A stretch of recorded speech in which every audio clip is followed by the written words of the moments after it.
नमस्ते, मैं रोशन हरिमकर मेरे नए चैनल पर आपका स्वागत करता हूं। हमने ये चैनल हमारे सभी धर्मों पुस्तकों का चयन करने के लिए बनाया है। इसकी पहली वीडियो में हमने भागवत गीता अध्याय 2 में श्लोक 1 से 11 देखा है। आज हम भाग 2 में श्लोक 12 से 24 का चयन करेंगे। हमारा संकल्प अच्छा लगे तो चैनल को सब्सक्राइब और लाइक करें। भगवद गीता अध्याय 2 श्लोक 12। न त्वेवाहं जातु नासन नत्वं नेमे जनाधिप न चैव न भविष्यम सर्वे वैमत परम। अनुवाद। ऐसा कोई समय नहीं था जब मैं अस्तित्व में नहीं था, नहीं आप, नहीं ये सभी राजा, नहीं भविष्य में हम में से कोई भी समाप्त हो जाएगा। स्पष्टीकरण। डेल्फी में अपोलो के मंदिर के द्वार पर शब्द अंकित हैं, ग्नोथी से उठन या अपने आप को जानो। 8 यहाँ तक कि एथेंस के बुद्धिमान बूढ़े सुकरात को भी लोगों को स्वयं की प्रकृति के बारे में पूछताछ करने के लिए प्रोत्साहित करने का शौक था। एक स्थानीय किंवदंती इस प्रकार है। एक बार सुकरात गहरे दार्शनिक चिंतन में लीन होकर सड़क पर चल रहे थे, तभी अचानक उनकी टक्कर किसी से हो गई। वह आदमी झुंझलाकर बोला, क्या तुम्हें दिखाई नहीं देता कि तुम कहाँ चल रहे हो? आप कौन हैं?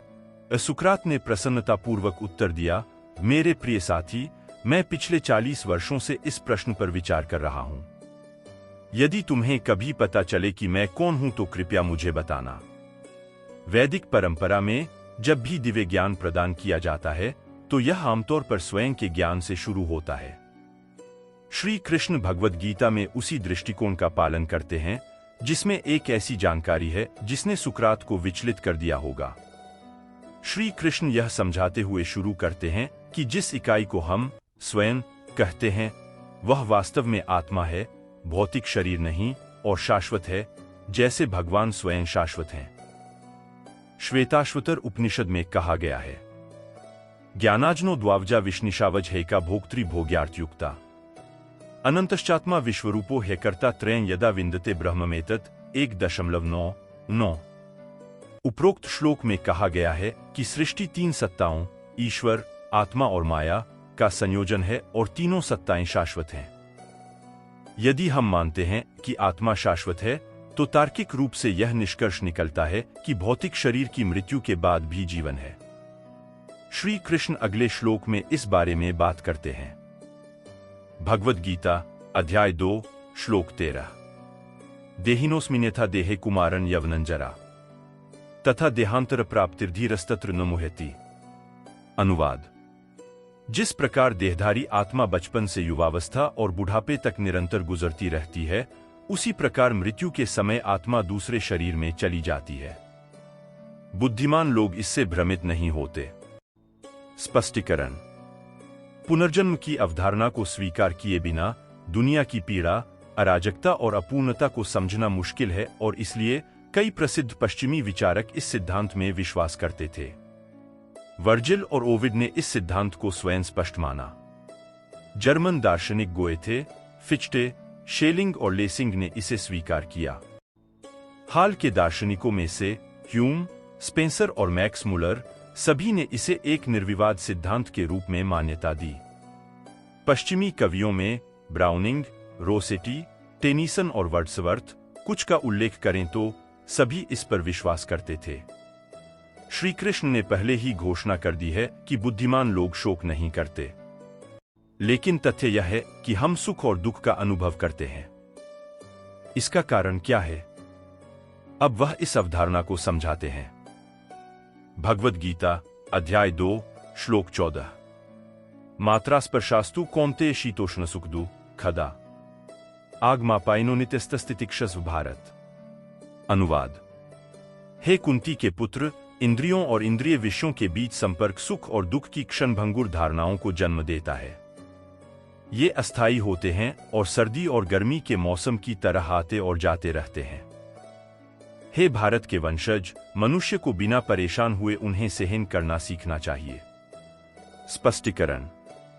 मानव शरीर में 5 इंद्रियां होती हैं, दृष्टि, गंध, स्वाद, स्पर्श और श्रवण की इंद्रियां, और ये उनकी धारणा की वस्तुओं के संपर्क में खुशी और परेशानी की संवेदनाओं को जन्म देती हैं। इनमें से कोई भी अनुभूति स्थायी नहीं है। वे बदलते मौसम की तरह आते हैं और चले जाते हैं। यद्यपि शीतल जल ग्रीष्म ऋतु में सुख देता है, परंतु वही जल शीत ऋतु में कष्ट देता है। इस प्रकार इंद्रियों के माध्यम से अनुभव की गई खुशी और दुख की दोनों धारणाएं क्षणभंगुर हैं। यदि हम स्वयं को उनसे प्रभावित होने देते हैं तो हम पेंडुलम की तरह इधर उधर डोलने लगेंगे। विवेकशील व्यक्ति को सुख और दुख दोनों ही भावनाओं से विचलित हुए बिना सहन करने का अभ्यास करना चाहिए। विपश्यना की तकनीक, जो बौद्ध धर्म में आत्म साक्षात्कार की प्राथमिक तकनीक है, इंद्रिय धारणाओं की सहनशीलता के इस सिद्धांत पर आधारित है। इसका अभ्यास इच्छा को खत्म करने में मदद करता है, जैसा कि 4 महान सत्यों, दुख का सत्य, दुख की उत्पत्ति का सत्य, दुख की समाप्ति का सत्य और निरोध की ओर ले जाने वाले मार्ग का सत्य में कहा गया है। सभी दुखों का कारण। यह आश्चर्य की बात नहीं है, यह देखते हुए कि बौद्ध दर्शन विशाल वैदिक दर्शन का एक उपसमूह है। भगवद गीता, अध्याय 2, श्लोक 15। यन ही न व्यत्यन्ते पुरुषं पुरुषर्षभ समदुःख सुखं धीरें सोमृतत्वाय कल्पते। अनुवाद। हे अर्जुन, पुरुषों में श्रेष्ठ वह व्यक्ति जो सुख और दुख से प्रभावित नहीं होता है और दोनों में स्थिर रहता है, वह मुक्ति का पात्र बन जाता है। स्पष्टीकरण। पिछले श्लोक में श्री कृष्ण ने बताया कि खुशी और दुख दोनों की अनुभूतियां क्षणभंगुर हैं। अब वह अर्जुन को विवेक के माध्यम से इन द्वंद्वों से ऊपर उठने के लिए प्रोत्साहित करते हैं। इस भेदभाव को विकसित करने के लिए हमें पहले 2 महत्वपूर्ण प्रश्नों के उत्तर समझने की आवश्यकता है। 1. हम खुशी की आकांक्षा क्यों करते हैं? 2. भौतिक सुख हमें संतुष्ट क्यों नहीं करता? पहले प्रश्न का उत्तर बहुत सरल है। ईश्वर अनंत आनंद का सागर है और हम आत्माएं उसके छोटे छोटे अंश हैं। इसका मूलतः मतलब यह है कि हम आनंद के अनंत सागर के छोटे छोटे टुकड़े हैं। स्वामी विवेकानंद लोगों को यह कहकर संबोधित करते थे, भे अमर आनंद के बच्चों, जिस प्रकार एक बच्चा अपनी मां की ओर आकर्षित होता है, उसी प्रकार स्वाभाविक रूप से प्रत्येक भाग अपने पूरे भाग की ओर आकर्षित होता है। इसी प्रकार आनंद के सागर के अनंत अंश होने के नाते हम आत्माएं भी इस आनंद की ओर आकर्षित होती हैं। इसलिए दुनिया में हम जो कुछ भी करते हैं वह खुशी के लिए है। खुशी कहाँ है या इसका क्या रूप हो सकता है, इस बारे में हम सभी के अलग अलग विचार हो सकते हैं, लेकिन सभी जीवित प्राणी इसके अलावा कुछ नहीं चाहते हैं। यह पहले प्रश्न का उत्तर देता है। अब दूसरे प्रश्न का उत्तर समझते हैं। आत्मा ईश्वर का एक छोटा सा अंश होने के कारण स्वयं ईश्वर की तरह दिव्य प्रकृति की है। आत्मा जिस सुख की तलाश करती है वह भी दिव्य है। ऐसी खुशी में निम्नलिखित 3 विशेषताएं होनी चाहिए। इसका विस्तार अनंत होना चाहिए, यह स्थायी होना चाहिए, यह सदैव ताजा रहना चाहिए। ऐसी ही भगवान की खुशी है जिसे सच्चिदानंद या शाश्वत चेतनानंद का सागर कहा जाता है। हालांकि इंद्रियों के उनके विषयों के संपर्क से हमें जो खुशी का अनुभव होता है वह इसके विपरीत है। यह अस्थायी, सीमित और असंवेदनशील है। इस प्रकार जो भौतिक सुख हम शरीर के माध्यम से अनुभव करते हैं वह कभी भी दिव्य आत्मा को संतुष्ट नहीं कर सकता है। इस विवेक के साथ हमें भौतिक सुख की अनुभूति को सहन करने का अभ्यास करना चाहिए। इसी प्रकार हमें भौतिक संकट की अनुभूति को भी सहन करना चाहिए।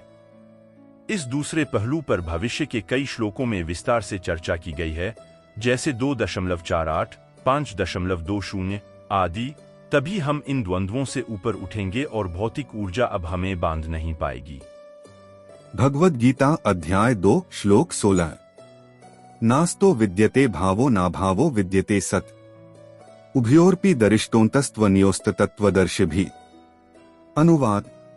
क्षणभंगुर में कोई धैर्य नहीं है और शाश्वत में कोई समाप्ति नहीं है। यह बात सत्यदर्शियों ने दोनों की प्रकृति का अध्ययन करने के बाद देखी और निष्कर्ष निकाली है। स्पष्टीकरण। श्वेताश्वतर उपनिषद के अनुसार अस्तित्व में 3 सत्ताएं हैं। भोक्ता भोग्यं प्रेरित्रंच मत्वा सर्वं प्रोक्तं त्रिविधं ब्रह्मेतत् 1.12 13। क्षारं प्रधान मुमृताक्षरण हर शरात्मनाविष्टे देव 1.1.10 V14 संयुक्तमित क्षरमाक्षरण च व्यक्त व्यक्ता भारते विश्वमिशाह 1.8 V15। इन सभी वेद मंत्रों में कहा गया है कि ये तीन सत्ताएं ईश्वर, जीवात्मा और माया सभी शाश्वत हैं। एक ईश्वर शाश्वत है, इस प्रकार वह सत सनातन विद्यमान है। इसलिए वेदों में उनका एक नाम सच्चिदानंद सनातन ज्ञान से भरपूर आनंद का सागर है। दो आत्मा अविनाशी है, इसलिए सत है। हालांकि शरीर एक दिन अस्तित्व में नहीं रहेगा और इसलिए यह असत अस्थायी है। आत्मा भी सच्चिदानंद है, लेकिन वह अणु छोटी भी है। आत्मा आत्मा अणु सत, अणु चित और अणु आनंद है। तीन जिस माया इकाई से संसार बना है वह शाश्वत या सत है। हालांकि हम अपने चारों ओर जो भी भौतिक वस्तुएं देखते हैं वे अस्तित्व में आईं और समय के साथ नष्ट हो जाएंगी। इस प्रकार उन सभी को असत या अस्थायी कहा जा सकता है। तो जबकि संसार स्वयं असत है, केवल माया ही सत है। जब हम कहते हैं कि संसार असत है तो इसे मिथ्या के साथ भ्रमित नहीं किया जाना चाहिए। असत अस्थायी का अर्थ मिथ्या अस्तित्वहीन नहीं है। कुछ दार्शनिकों का दावा है कि दुनिया मिथ्या है या अस्तित्वहीन है। वे दावा करते हैं कि यह केवल हमारे भीतर का अज्ञान है जो हमें दुनिया का एहसास करा रहा है, और एक बार जब हम ब्रह्म ज्ञान परमात्मा का ज्ञान में स्थित हो जाएंगे तो दुनिया का अस्तित्व समाप्त हो जाएगा। हालांकि यदि यह सच होता तो संसार को अब ईश्वर प्राप्त संतों के लिए नहीं रहना चाहिए था। चूंकि उन्होंने अपना अज्ञान नष्ट कर लिया था, इसलिए संसार का अस्तित्व उनके लिए समाप्त हो जाना चाहिए था। फिर इन संतों ने ईश्वर प्राप्ति की अवस्था प्राप्त करने के बाद भी पुस्तकें क्यों लिखीं? कागज और कलम कहां से आए? यह तथ्य कि ब्रह्मज्ञानी संसार की वस्तुओं का उपयोग करते हैं, यह साबित करता है कि संसार उनके लिए भी अस्तित्व में है। इसके अलावा ब्रह्मज्ञानियों को भी अपने शरीर को पोषण देने के लिए भोजन की आवश्यकता होती है।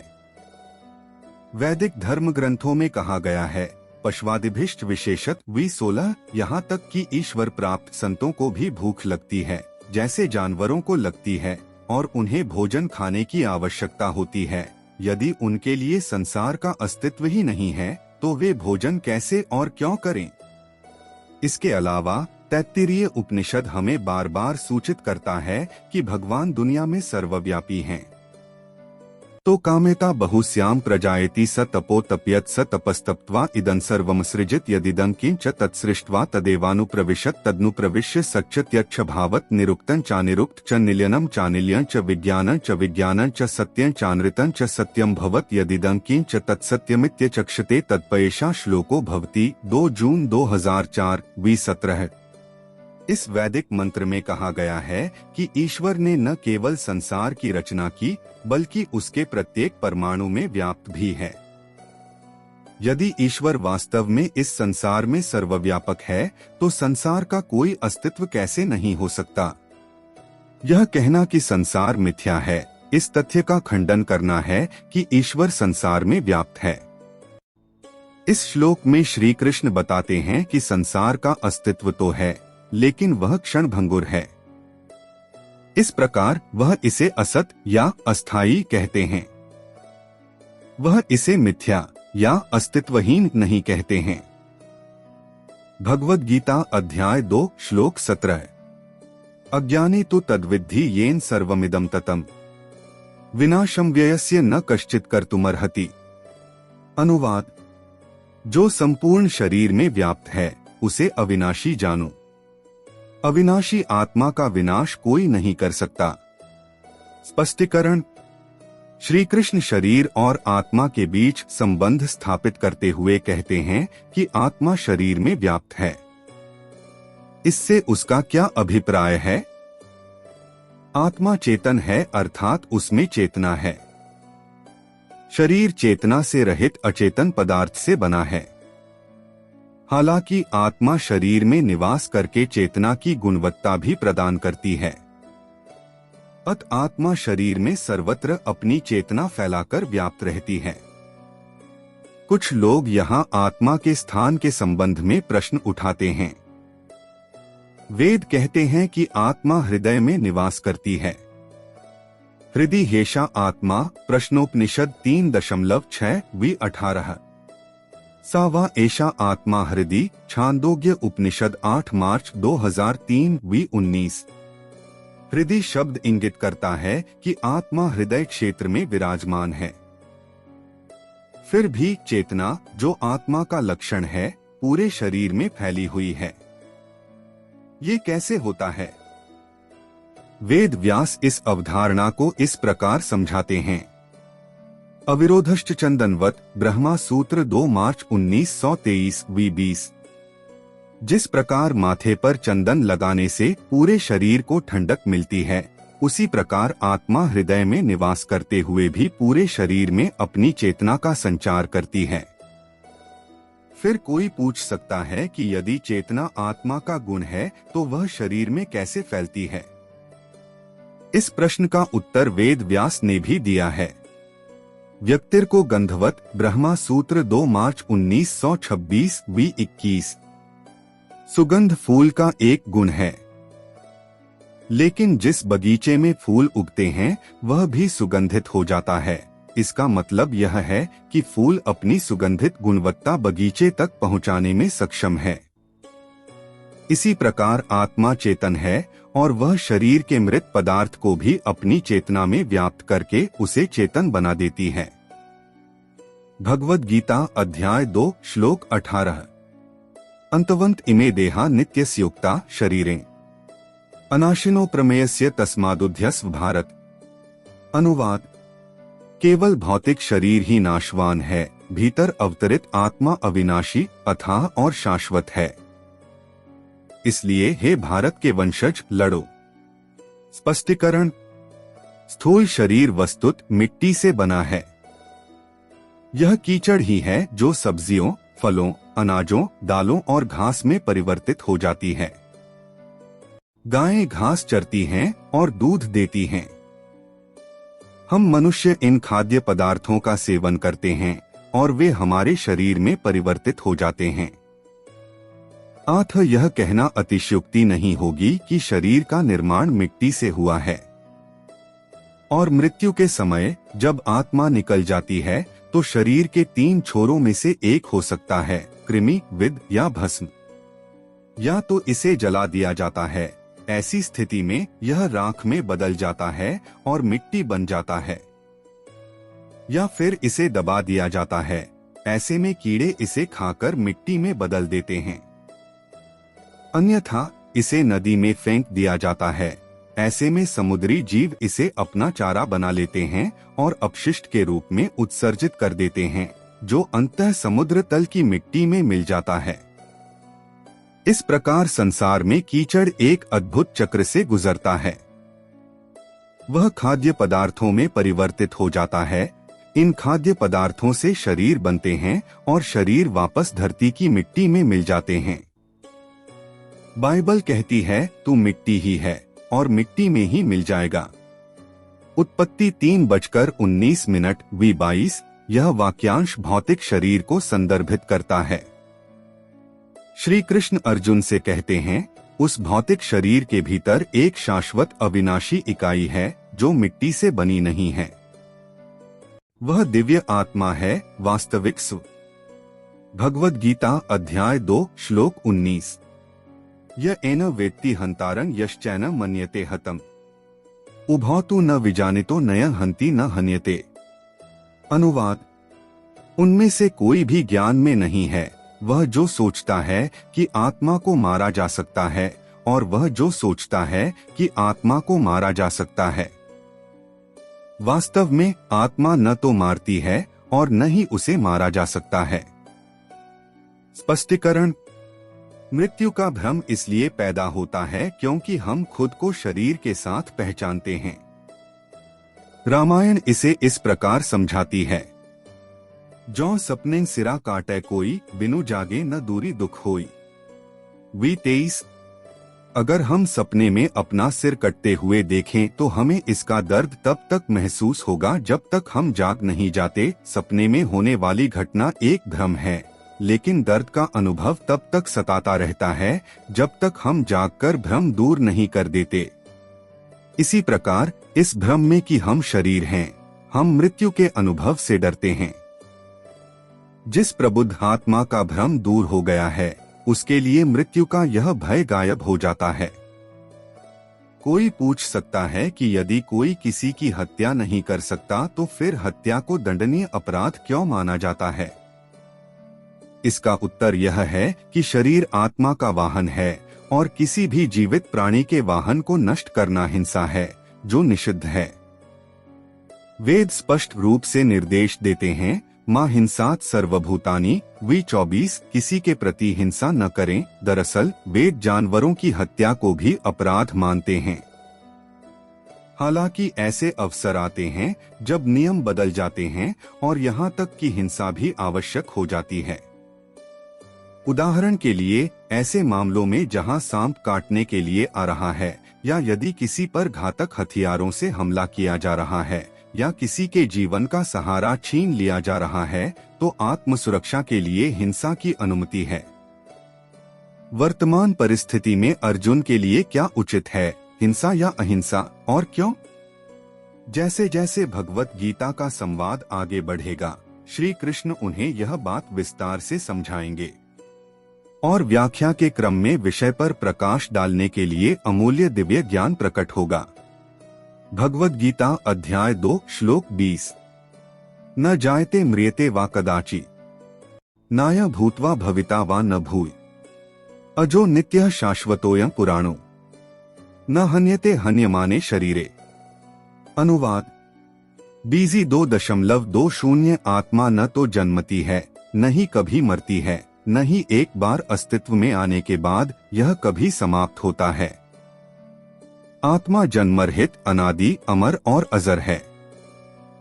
शरीर के नष्ट हो जाने पर वह नष्ट नहीं होता। स्पष्टीकरण: इस श्लोक में आत्मा के शाश्वत स्वरूप को स्थापित किया गया है, जो सदैव विद्यमान है और जन्म तथा मृत्यु से परे है।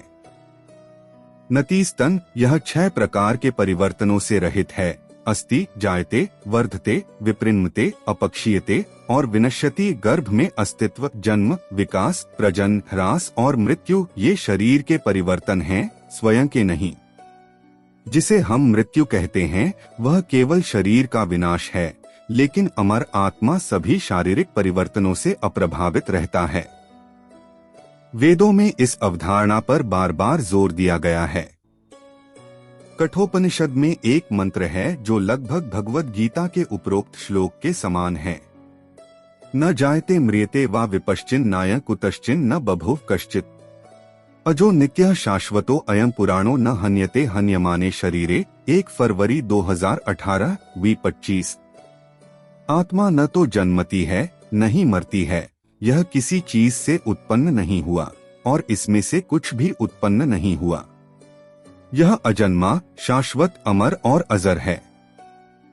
शरीर के नष्ट हो जाने पर वह नष्ट नहीं होता। बृहदारण्यक उपनिषद में कहा गया है, सवा ऐशा महान अज आत्मजरो मरो मृतो भयः। 4 अप्रैल 1925 वी 26। आत्मा गौरवशाली, अजन्मा, मृत्युहीन, बुढ़ापे से मुक्त, अमर और निर्भय है। भगवद गीता अध्याय 2 श्लोक 21। वेदविनाशिन नित्य य एनमजम व्ययम्, कथन स पुरुष पार्थ कं घट्यति हन्ति कम। अनुवाद: हे पार्थ, जो आत्मा को अविनाशी, शाश्वत, अजन्मा और अपरिवर्तनीय जानता है, वह किसी को कैसे मार सकता है या किसी को मरवा सकता है? स्पष्टीकरण: आध्यात्मिक रूप से उन्नत आत्मा अहंकार को शांत करती है, जो हमें यह महसूस कराती है कि हम अपने कार्यों के कर्ता हैं। उस अवस्था में कोई देख सकता है कि भीतर बैठा हुआ आत्मा वास्तव में कुछ नहीं करता है। ऐसी श्रेष्ठ आत्मा सभी प्रकार के कर्म करते हुए भी उनसे कभी कलंकित नहीं होती। श्री कृष्ण अर्जुन को सलाह दे रहे हैं कि उसे खुद को उस प्रबुद्ध स्तर तक ऊपर उठाना चाहिए, खुद को गैरकर्ता के रूप में देखना चाहिए, अहंकार से मुक्त होना चाहिए और इससे भागने के बजाय अपने कर्तव्य का पालन करना चाहिए। भगवद गीता अध्याय 2 श्लोक 22। वासांसि जीर्णानि यथा विहाय नवानि गृह्णाति नरो प्राणी तथा शरीराणि विहाय जीर्णा नन्यानि संयाति नवानि देहि। अनुवाद: जैसे कोई व्यक्ति पुराने वस्त्र त्याग देता है और नए वस्त्र पहनता है, उसी प्रकार मृत्यु के समय आत्मा अपने जीर्ण शरीर को त्याग देती है और एक नए शरीर में प्रवेश करती है। स्पष्टीकरण: आत्मा की प्रकृति की व्याख्या जारी रखते हुए श्री कृष्ण पुनर्जन्म की अवधारणा को दोहराते हैं। इसकी तुलना रोजमर्रा की गतिविधि से करते हैं। जब कपड़े फट जाते हैं और बेकार हो जाते हैं तो हम नए कपड़ों की चाहत में उन्हें त्याग देते हैं, लेकिन ऐसा करते हुए हम खुद को नहीं बदलते हैं। इसी प्रकार आत्मा भी अपरिवर्तित रहती है जब वह अपने जीर्ण शरीर को त्याग देती है और अन्यत्र नए शरीर में जन्म लेती है। न्याय दर्शन पुनर्जन्म के अस्तित्व को साबित करने के लिए निम्नलिखित तर्क देता है। जातस्य हर्षभिषोक संप्रतिपत्त्यः 3 जनवरी 2018 27। इसमें कहा गया है कि यदि आप एक छोटे बच्चे का निरीक्षण करें तो आप पाएंगे कि वह बिना किसी स्पष्ट कारण के कभी खुश, कभी उदास और कभी भयभीत हो जाता है। न्याय दर्शन के अनुसार छोटा बच्चा अपने पिछले जीवन को याद कर रहा है और इसलिए इन भावनाओं का अनुभव कर रहा है।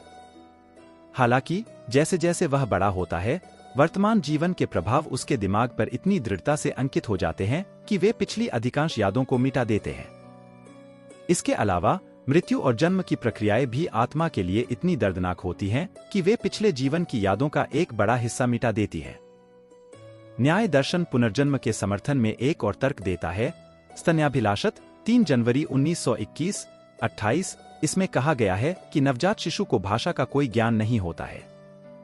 फिर एक माँ अपने बच्चे को अपना स्तन चूसना कैसे सिखा सकती है जब वह उसे बच्चे के मुंह में डालती है। हालांकि नवजात शिशु ने पिछले अनंत जन्मों में, यहाँ तक कि पशु योनियों में भी असंख्य माताओं के स्तनों और थनों से दूध पिया है। इसलिए जब माँ बच्चे के मुंह में अपना स्तन डालती है तो वह पिछले अभ्यास के आधार पर स्वचालित रूप से दूध पीना शुरू कर देता है। पुनर्जन्म की अवधारणा को स्वीकार किए बिना मनुष्यों के बीच असमानता अस्पष्ट और तर्कहीन हो जाती है। उदाहरण के लिए मान लीजिए कि एक आदमी जन्म से अंधा है। यदि वह व्यक्ति पूछे कि उसे इस प्रकार दंडित क्यों किया गया तो उसे क्या तार्किक उत्तर दिया जा सकता है? यदि हम कहते हैं कि यह उसके कर्मों का परिणाम था, तो वह तर्क दे सकता है कि वर्तमान जीवन ही उसका एकमात्र जीवन है और इसलिए जन्म के समय कोई पिछले कर्म नहीं है जो उसे प्रभावित करें। यदि हम कहें कि यह ईश्वर की इच्छा थी, तो यह भी अविश्वसनीय लगेगा, क्योंकि ईश्वर सर्वदयालु है और वह नहीं चाहेगा कि कोई अनावश्यक रूप से अंधा हो। एकमात्र तार्किक व्याख्या यह है कि व्यक्ति पिछले जन्मों के कर्मों के परिणामस्वरूप अंधा पैदा हुआ था। इस प्रकार सामान्य ज्ञान और धर्म ग्रंथों के आधार पर हम पुनर्जन्म की अवधारणा पर विश्वास करने के लिए बाध्य हैं। भगवद गीता अध्याय 2 श्लोक 23। नैनन छिन्दन्ति शस्त्राणि नैनन दहति पावक न चैनन क्लेद्यन्त्यापो न शोषयति मारुत। अनुवाद: हथियार आत्मा को टुकड़े टुकड़े नहीं कर सकते, न आग उसे जला सकती है, न तो पानी उसे गीला कर सकता है और न ही हवा उसे सुखा सकती है। स्पष्टीकरण: चेतना, जो आत्मा का लक्षण है, को भौतिक उपकरणों द्वारा महसूस किया जा सकता है, लेकिन आत्मा से किसी भी भौतिक वस्तु द्वारा संपर्क नहीं किया जा सकता है। ऐसा केवल इसलिए है क्योंकि आत्मा दिव्य है और इसलिए भौतिक वस्तुओं के संपर्क से परे है। श्री कृष्ण इसे स्पष्ट रूप से यह कहकर व्यक्त करते हैं कि न तो हवा आत्मा को सुखा सकती है, न ही पानी इसे गीला कर सकता है और न ही आग इसे जला सकती है। भगवद गीता अध्याय 2 श्लोक 24। अच्छेद्योयमदाह्योयमक्लेद्योशोष्य एव च नित्य सर्वगत स्थानोचलोयन सनातन। अनुवाद: आत्मा अटूट और अजेय है, इसे न तो गीला किया जा सकता है और न ही सुखाया जा सकता है। यह सर्वत्र, सर्वदा, अपरिवर्तनीय, अपरिवर्तनशील और आदिम है। स्पष्टीकरण: अमरता की बात यहां फिर से घर कर रही है। शिक्षक के लिए केवल पूर्ण ज्ञान प्रदान करना ही पर्याप्त नहीं है, उस ज्ञान को उपयोगी बनाने के लिए उसे विद्यार्थी के हृदय में गहराई तक उतरना होगा। इसलिए एक कुशल शिक्षक अक्सर पहले कही गई बात को दोहराता है। संस्कृत साहित्य में इसे पुनरुक्ति या पुनरावृत्ति कहा जाता है। श्री कृष्ण ने अक्सर महत्वपूर्ण आध्यात्मिक सिद्धांतों पर जोर देने के लिए भगवद गीता में एक उपकरण के रूप में पुनरुक्ति का उपयोग किया है, ताकि यह सुनिश्चित किया जा सके कि उनके छात्र उन्हें गहराई से समझ सकें। अध्याय 2 जारी है। हमारा कार्य अगर अच्छा लगे तो चैनल को सब्सक्राइब करें और अगली वीडियो के लिए बेल आइकॉन दबाएं। आपके महत्वपूर्ण समय के लिए धन्यवाद।